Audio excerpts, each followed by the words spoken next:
अस्सलाम वालेकुम second year students. मैं हूं Abdul Razzaq. Chapter number 14 electromagnetism में हमने आज ये डिस्कस करना है कि हम किस तरीके से गैल्वानोमीटर को वोल्ट मीटर में तब्दील कर सकते हैं और उससे किसी भी कंपोनेंट के अक्रॉस पोटेंशियल डिफरेंस को फाइंड आउट कर सकते हैं। सो डिटेल्स के लिए अपने व्हाइट बोर्ड की तरफ चलते हैं। तो डियर स्टूडेंट्स, आज के हमारे टॉपिक की हेडिंग है वोल्ट मीटर। सबसे पहली हेडिंग बनेगी इंट्रोडक्शन की। इंट्रोडक्शन में हम ये बताएंगे कि जो वोल्ट मीटर का वर्ड है ये दो अल्फाज से मिलकर बना है, volt plus metre. Volt stand करता है वोल्टेज के लिए और वोल्टेज पोटेंशियल डिफरेंस भी कहलाता है। So potential difference measuring device को हम क्या कहते हैं? हम वोल्ट मीटर कहते हैं। फिर उसके बाद नेक्स्ट हेडिंग होगी इसके वर्किंग प्रिंसिपल की। गैल्वानोमीटर और एमीटर की तरह इसका वर्किंग प्रिंसिपल भी torque on a current carrying coil placed in an external uniform magnetic field ही है, जिसमें हम अल्फा को 0 डिग्री और कॉज अल्फा को 1 के इक्वल बना चुके हैं मैग्नेटिक फील्ड लाइंस को रेडियल बना के।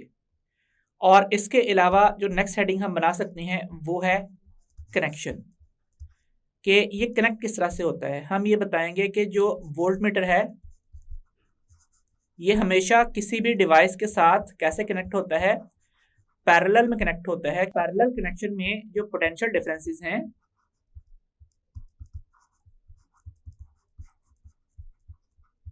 ये सेम रहते हैं। अगर आप सीरीज कनेक्शन बनाते हो तो सीरीज कनेक्शन में तो जो पोटेंशियल डिफरेंस है वो हर कंपोनेंट के अक्रॉस डिफरेंट होता है। तो आप ओवरऑल फिर पोटेंशियल डिफरेंस तो नहीं ना फाइंड आउट कर सकते, आप तो सिर्फ एक कंपोनेंट के अक्रॉस फाइंड आउट करोगे। या अगर आप कोई कनेक्शन सीरीज का बना दो इस तरह से कि लेट से ये कोई वोल्ट मीटर अटैच है और ये है कोई बल्ब, लेट से इसकी रेजिस्टेंस आर वी है, इसकी रेजिस्टेंस आर एल है। तो अगर अब आप यहाँ पे बैटरी कनेक्ट करते हो जिसका पोटेंशियल डिफरेंस वी है, तो फिर इस केस में अगर आप यहाँ पे लगा दोगे तो इधर जो वोल्टेजेस आने हैं वो तो पोटेंशियल डिवाइडर की इक्वेशन के मुताबिक R V over R V plus R L into V input आने हैं, जिसमें इस बैटरी को हम इनपुट वोल्टेजेस का सिंबल असाइन कर रहे हैं। तो इसका मतलब ये हुआ कि अगर आपने किसी सर्किट के अंदर वोल्टमीटर को सीरीज में लगा दिया तो वो तो काम नहीं कर सकता। क्यों? क्योंकि वो तो सिर्फ अपने अक्रॉस आने वाले पोटेंशियल डिफरेंस को मेजर करेगा। जबकि अगर आपको लोड के अक्रॉस आने वाला पोटेंशियल डिफरेंस मेजर करना है तो आपको वोल्टमीटर इस लोड के साथ पैरेलल कनेक्शन में अटैच करना पड़ेगा, क्योंकि इस केस में जो पोटेंशियल डिफरेंस लोड के अक्रॉस आएगा वही वोल्टमीटर के अक्रॉस भी आएगा। सो ये हमने इसके कनेक्शन की बात कर दी। अब हम नेक्स्ट हेडिंग लिखेंगे कंस्ट्रक्शन एंड वर्किंग की। इसमें हम डायग्राम को एक्सप्लेन करेंगे। डायग्राम में हमने क्या रिप्रेजेंट करना है? डायग्राम में हमने ये रिप्रेजेंट करना है कि लेट से एक गैल्वानोमीटर है जिसे आप कन्वर्ट करना चाह रहे हो वोल्ट मीटर में। इसकी रेजिस्टेंस Rg है और इससे फुल स्केल डिफ्लेक्शन का जो करंट पास करेगा वो Ig होगा। सो इस बात को हम लिख देते हैं कि हम क्या करने वाले हैं, हम एक गैल्वानोमीटर को कन्वर्ट करने वाले हैं किसी वोल्टमीटर के अंदर, और इसकी जो फुल स्केल डिफ्लेक्शन है वो जिस करंट से आती है उस करंट को हमने क्या सिंबल असाइन किया है? उसको हमने Ig असाइन किया है। हमने यहाँ पे ये बात लिखनी है कि जो वोल्टमीटर है वो किस तरह से कनेक्ट होता है किसी भी सर्किट में? वो कनेक्ट होता है पैरेलल में। और जब ये पैरेलल में कनेक्ट होता है तो हम नहीं चाहते कि ये लोड के अक्रॉस गुजरने वाला करंट अपने अंदर से पास करवाए। इसलिए इस वोल्टमीटर की जो रेजिस्टेंस है वो क्या होनी चाहिए? जो रेजिस्टेंस की वैल्यू है वो होनी चाहिए हाई। इस बात को हम एंड पे ज़्यादा डिटेल से एक्सप्लेन भी करेंगे। तो हम ये बात लिखेंगे कि हम किसी गैल्वानोमीटर की टोटल ओवरऑल रेजिस्टेंस कैसे हाई कर सकते हैं वोल्टमीटर बनाते हुए। हम इसके लिए ये सोल्यूशन देंगे कि if a high resistance is attached in series with a galvanometer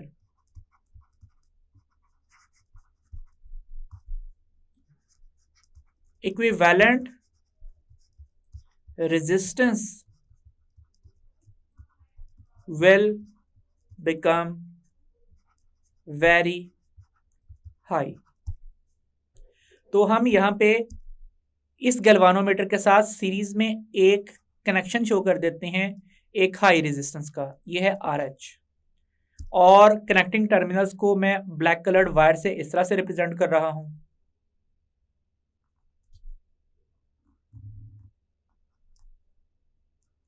let's say ये वो दोनों टर्मिनल्स हैं जिसको हमने किसी कंपोनेंट के अक्रॉस, किसी लोड या बल्ब के अक्रॉस पैरेलल में कनेक्ट करना है ताकि हम पोटेंशियल डिफरेंस को मेजर कर सके। हम इन दो कॉन्टैक्ट्स को ए और बी का नाम दे देते हैं। सो कॉन्टैक्ट्स के बारे में बता दीजिए।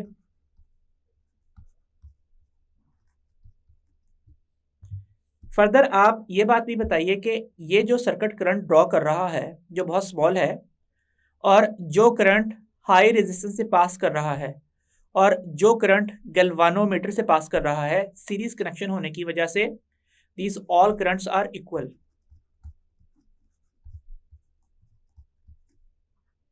या सेम का वर्ड भी यूज कर सकते हैं। सो IH और IG की वैल्यूज सब सेम है। तो इन तीनों में से हमें IG की वैल्यू सबसे आसानी से पता होती है। हमें ये बात पता होती है कि कोई गैल्वानोमीटर किस करंट के ऊपर फुल स्केल डिफ्लेक्शन देता है। तो इक्वेशन में आने वाले किसी भी IH या I को हम IG से रिप्लेस करने वाले हैं। सो डियर स्टूडेंट्स, इन पॉइंट्स को मिला के हम स्टोरी किस तरह से बनाएंगे, इसको हम इस तरह से एक्सप्लेन करेंगे। हम कहेंगे into a voltmeter. So we have a galvanometer which gives full scale deflection for a current IG। Since a voltmeter is always connected in parallel to a load, so its resistance must be very high, so it does not draw a large current from the circuit. So if a high resistance is attached in series with the galvanometer, the equivalent resistance of the circuit will become very high. As shown in figure, the contacts A and B will be connected across any load across which the potential difference is to be found. Since we have connected the high resistance in series with the galvanometer, so all currents, that means loop current I, the current passing through high resistance and current through the galvanometer, all are equal. So in future derivation, we will replace any appearing term IH or I with IG because the current for full scale deflection IG is usually known. Next हमने ये बात भी बतानी है, we have to calculate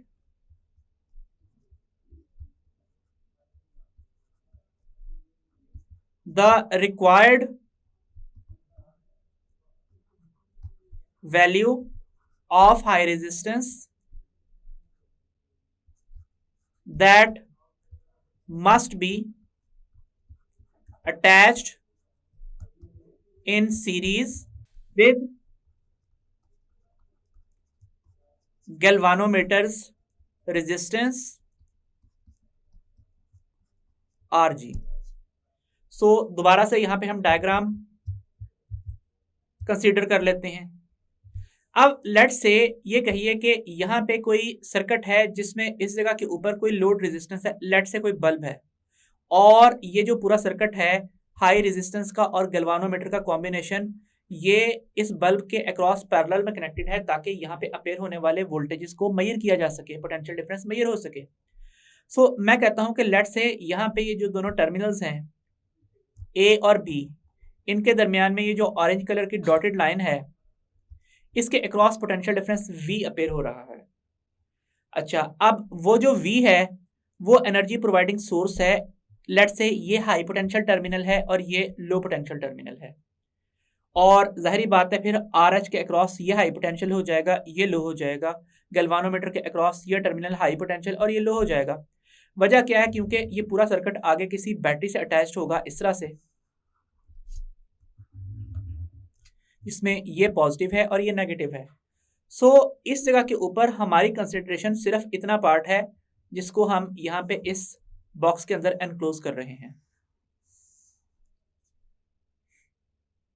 सो इसके लिए जरा diagram दोबारा पेस्ट कर लेता हूँ। लेट्स से यहाँ पे जो अपेयर होने वाला वोल्टेज है जिसे हमने मेजर करना है उसे मैं V का सिंबल दे रहा हूँ, और यहाँ पे ड्रॉप होने वाला जो पोटेंशियल डिफरेंस है उसे क्या नाम दिया जा रहा है? उसे नाम दिया जा रहा है VH का। और जो गैल्वानोमीटर के अक्रॉस ड्रॉप होने वाला पोटेंशियल है उसे सिंबल दिया जा रहा है VG का। तो आप जरा इस लूप में इस तरह से एक लूप करंट एज्यूम कर लें इस डायरेक्शन में कि ये कोई लूप करंट है जिसका नाम क्या है? जिसका नाम I है या IG है या IH है, कुछ भी कह लें। तो अब अगर आप यहाँ पे अप्लाई करेंगे किरचॉफ वोल्टेज रूल की इक्वेशन, लिखिए apply equation of Kirchhoff's voltage rule, जिसके मुताबिक किसी भी क्लोज लूप या मैश के अंदर तमाम वोल्टेजेस का जो सम है वो 0 के इक्वल होता है। यहाँ पे I सबस्क्रिप्ट स्टार्ट होगा 1 से और जाएगा कहाँ तक? N तक जाएगा। सो जो एनर्जी प्रोवाइडिंग टर्म है वो टर्म क्या है? वो टर्म है ये पोटेंशियल डिफरेंस जो कि किसी load resistance that means bulb के अक्रॉस अपेयर हो रहा है। सो ये एनर्जी प्रोवाइडिंग टर्म है क्योंकि हमने यहाँ पे लूप करंट की ये डायरेक्शन अज्यूम की है। तो जब यहाँ पे लो से हाई की तरफ करंट जाता है तो पोटेंशियल चेंजेस पॉजिटिव होते हैं, और जब हाई से लो की तरफ जाता है तो उस वक्त पोटेंशियल चेंजेस नेगेटिव होते हैं। सो यहाँ ड्रॉप होने वाला पोटेंशियल -VH लिखा जाएगा जैसे कि हमने डायग्राम में एज्यूम किया था। और उसके बाद गैल्वानोमीटर की बारी है। गैल्वानोमीटर से भी हाई पोटेंशियल से लो की तरफ करंट फ्लो कर रहा है, इसलिए वो लिखा जाएगा -VRG या सिर्फ VG लिख लीजिए, और इनका सम किसके इक्वल है? 0 के इक्वल है। तो अब आप इसको रीअरेंज कीजिए, इक्वेशन बन जाएगी V = VH + VG। Ohm's law apply कर दीजिए। हम ये बात जानते हैं कि V = IR होता है, लेकिन हमने इसकी जगह पे सब्सटीट्यूशन नहीं करनी क्योंकि ये क्या है? ये है रेंज ऑफ वोल्टमीटर। आपको आपकी रिक्वायर्ड रेंज पता होगी तो आप इस इक्वेशन में पुट करोगे, बाकी टर्म्स की जगह पे पुट कर लें। ये बनेगा V = IH/RH + IG/RG। और हमने ये बात भी कही थी कि हम तमाम करंट्स को किसके इक्वल पुट करेंगे? हम उसे पुट करेंगे IG के इक्वल, क्योंकि उसकी वैल्यू हमें पता होती है। तो ये इक्वेशन बन जाएगी V = IG/RH + IG/RG। इन दोनों टर्म्स में से आप गैल्वानोमीटर करंट RG को कॉमन निकाल सकते हो। इक्वेशन बन जाएगी V = IG/RH + RG। यह टर्म इक्वेशन की दूसरी साइड पे जाके डिवाइड होगी, लिखी जाएगी V/IG = RH + RG, और RH + RG = V/IG। और RH की वैल्यू फाइंड आउट करनी है तो पॉजिटिव टर्म इक्वेशन की दूसरी साइड पे जाएगी और नेगेटिव हो जाएगी। सो RH = V/IG - RG। This is our final equation and it describes the value of high resistance that must be connected in series with the galvanometer to convert it into a voltmeter of range V। सो इस equation को हमने यहाँ पे find out कर लिया है। Diagram जरा दोबारा देख लेते हैं।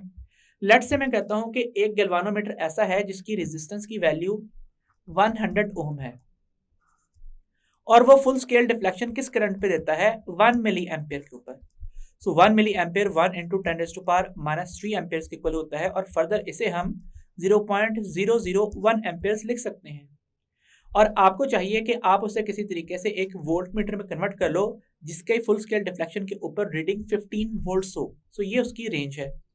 तो आप इन वैल्यूज को सब्स्टिट्यूट कीजिए। इक्वेशन क्या बनेगी? RH = 15 volt over 1 × 10⁻³ amperes minus 100, that means 15 × 10⁻³ volt पर ampere minus 100 ohms. So RH = 15,000 ohms minus 100 ohm, that means 14,900 ohm। So अगर आप चाहते हो कि यहाँ पे एक गैल्वानोमीटर जो कि IG के ऊपर फुल स्केल डिफ्लेक्शन दे देता है और उसकी जो आरजी की वैल्यू है वो 100 ओहम है, तो आपको उसके लिए जो आरएच कनेक्ट करना पड़ेगा वो 14,900 ओहम का कनेक्ट करना पड़ेगा, ताकि जो सर्किट की टोटल इक्विवेलेंट रेजिस्टेंस है वोल्ट मीटर की वो 15,000 ओहम्स बन जाए। तो यहाँ पे ये वाली टर्म है, सिर्फ ये वाली, ये किसको रिप्रेजेंट कर रही है? ये रिप्रेजेंट कर रही है रेजिस्टेंस ऑफ वोल्ट मीटर को। दोबारा से हम जरा ये इक्वेशन कंसीडर कर लेते हैं। R H is equal to V over I G minus R जी।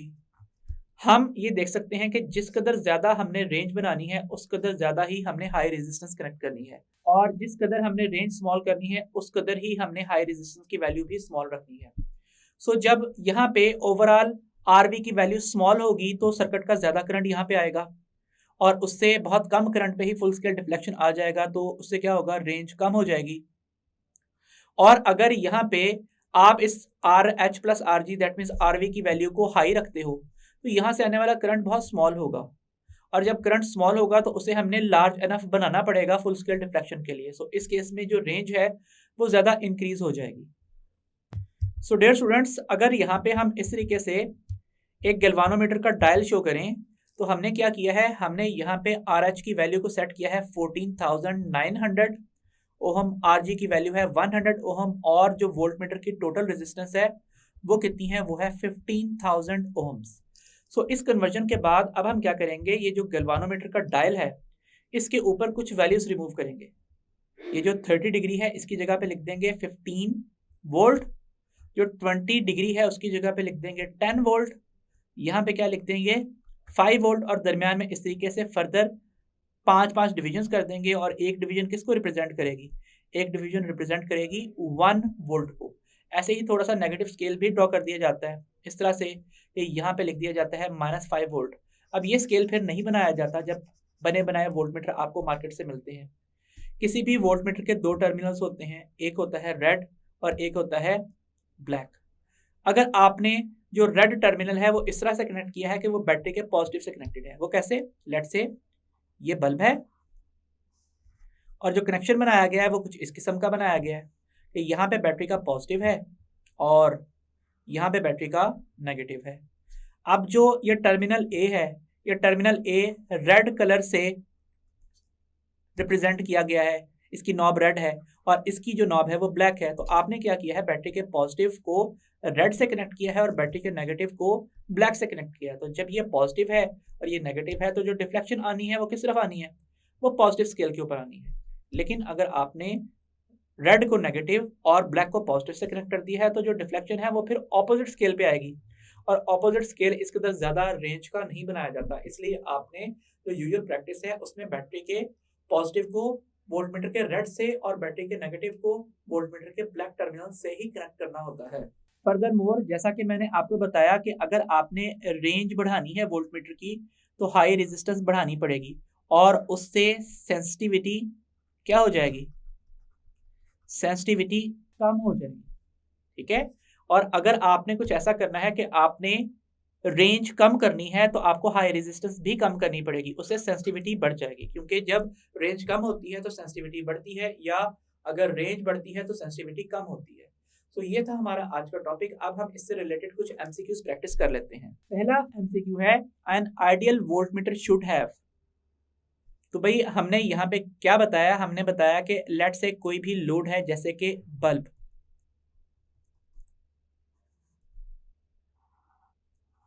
वो किसी स्विच के थ्रू किसी बैटरी से कनेक्टेड है।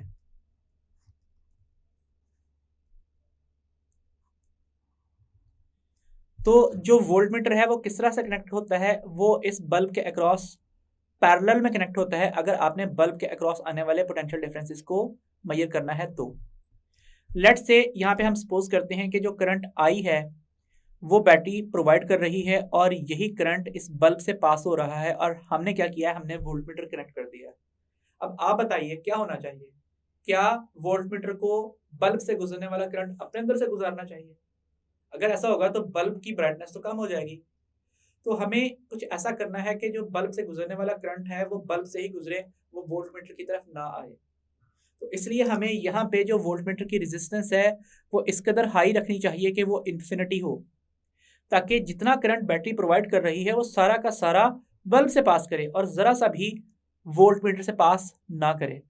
तो इसलिए एक आइडियल वोल्ट मीटर की रेजिस्टेंस होनी चाहिए इनफाइनाइट। लेकिन प्रैक्टिकली हम इनफाइनाइट रेजिस्टेंस नहीं बना सकते, ठीक है।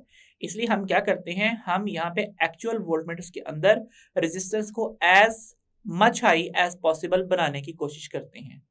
सो अगर पूछा जाए कि an actual voltmeter should have, तो उसका आंसर क्या होगा, वेरी हाई रेजिस्टेंस, क्योंकि प्रैक्टिकली इनफिनिट रेजिस्टेंस का मतलब है ओपन सर्किट, और ओपन सर्किट का मतलब है जीरो करंट। अब अगर करंट प्रैक्टिकली जीरो हो गया तो जो गैल्वानोमीटर की नीडल ने डिफ्लेक्ट करना है, बेंड करना है, उसके लिए एनर्जी कहां से आएगी? भाई जो गैल्वानोमीटर की नीडल है वो जब बेंड करती है तो उसकी बेंडिंग के लिए एनर्जी चाहिए होती है, और वो एनर्जी कहां से आती है? वो सर्किट के करंट से ही तो आती है। ये बेंडिंग किस तरह होनी है कि यहाँ से थोड़ा सा करंट कुछ यहाँ से वोल्टमीटर से पास कर जाए, और फिर जो लोड के क्रॉस करंट हो वो टोटल करंट में से IV माइनस कर दें, तो जो बाकी करंट बचता है वो लोड के क्रॉस करंट हो। तो हमें कुछ थोड़ा सा बहुत करंट वोल्टमीटर के लिए अलाउ करना पड़ता है। लेकिन इससे होता क्या है, आपने कभी नोटिस किया कि गर्मियों में जब आपके घर में बहुत ज़्यादा लोड चलता है, बहुत ज़्यादा पंखे चलते हैं, फ्रिज चलता है, या फिर जिनके पास एसीज हैं वो एसीज भी चला लेते हैं, तो घर के वोल्टेजेस ड्रॉप होना शुरू हो जाते हैं। बल्कि बाज़ पूरे पूरे शहरों में या इलाकों में ही वोल्टेजेस ड्रॉप होते हैं। उसकी वजह क्या है कि इतने सारे लोग इकट्ठे पंखे और एसीज ऑन कर लेते हैं, फ्रिज ऑन कर लेते हैं, कि बहुत ज़्यादा करंट ड्रॉ होना शुरू हो जाता है। और जब बहुत ज़्यादा करंट ड्रॉ होता है तो एक तरह से शॉर्ट सर्किट बनता है, और जब शॉर्ट सर्किट बनता है तो वोल्टेजेस ड्रॉप होना शुरू हो जाते हैं। इसलिए अगर आपने इस वोल्टमीटर की रेजिस्टेंस लो रखी और इसने सर्किट से करंट ड्रॉ किया, तो चाहे फिर वोल्टमीटर और बल्ब के अक्रॉस पैरेलल कनेक्ट होने की वजह से सेम वोल्टेजेस आएंगे, लेकिन दोनों के अक्रॉस अपेयर होने वाले वोल्टेजेस ड्रॉप होना शुरू हो जाएंगे, कम होना शुरू हो जाएंगे, पार्शियल शॉर्ट सर्किट बन जाएगा। क्यों? क्योंकि जब आप पैरेलल में कनेक्ट करते हो तो जो इक्विवेलेंट रेजिस्टेंस है उसका फॉर्मूला क्या बनता है? वो बनता है resistance of voltmeter into resistance of load over resistance of voltmeter plus resistance of load, जो हमने इस फॉर्मूला से ड्राइव किया है, 1/R equivalent is equal to 1/RV plus 1/RL।